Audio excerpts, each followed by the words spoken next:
How's it going, everyone? This is Lewis Howes, and I want to talk about a recent post that Chris Brogan wrote about on his site, talking about how he is considering leaving LinkedIn.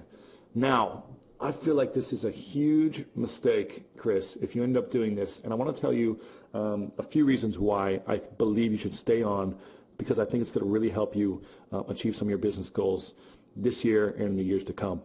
Now, just to point out, he says that it's not because of anything LinkedIn has done wrong or bad against him or anything like that. It's because so many people are sending him requests for introductions. So number one, everyone, if you're listening to this, stop sending requests to be introduced to other people that Chris is connected to on LinkedIn. I'll talk about that at the end. But Chris, I'm going to talk about 8 different reasons why I believe you should stay on LinkedIn. Number one, I'm going to kind of go through this fast. Google Juice, right? When you search your name on Google, okay, what's things that come up? ChrisBrogan.com, obviously, Twitter, and then friend feed and LinkedIn, okay? So it's one of the top 5 or 6 things that shows up. Why is this important? Okay, this is important because when someone clicks on your LinkedIn profile, they see that you have 147 recommendations, okay? Now that's extremely powerful. 147 recommendations.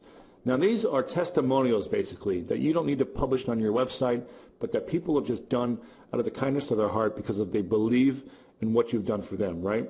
So that adds a huge level of credibility, authority, and social proof for you, Chris, having all those recommendations. You want to keep those recommendations. You don't want to delete this and so people can't see who's recommending you, right? You want to have these recommendations.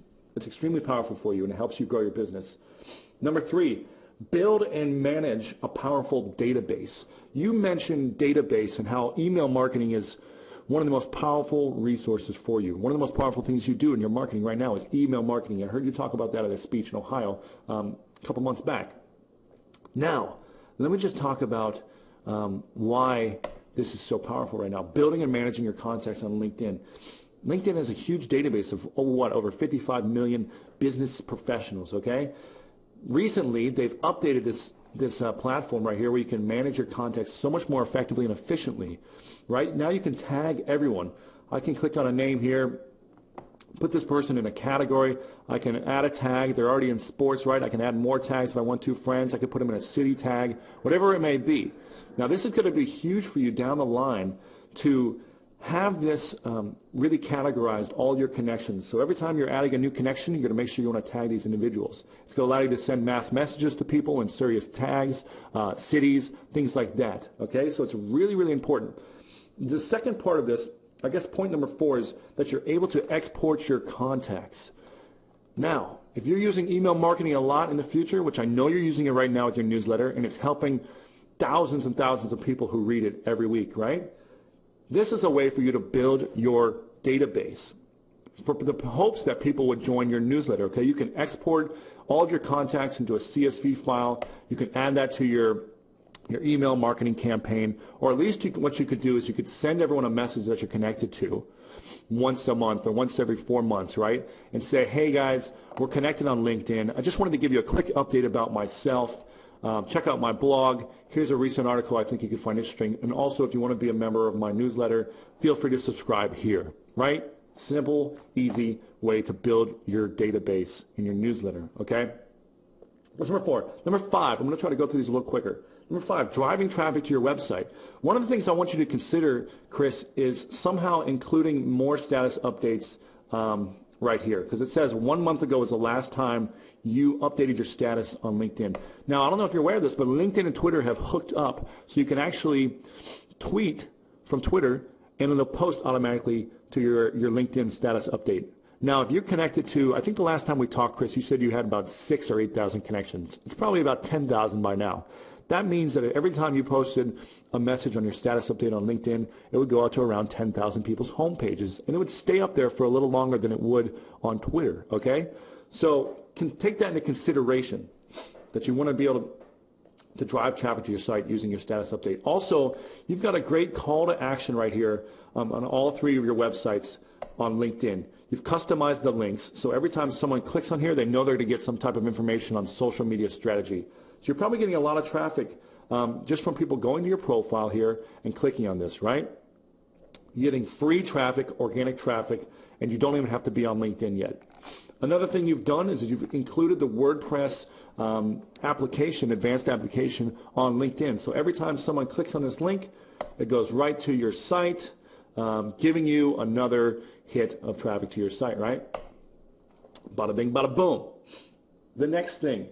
So you're driving lots of traffic to your website. Just take that into consideration. And for me, I probably get, I'm not sure how much traffic it gets on average every month, but it's usually in the top 10 things that drives traffic to my site. Now I'm using groups pretty aggressively, and I've got some bigger groups on LinkedIn, which allows me to get a lot more organic traffic probably than you're able to, unless you have some groups.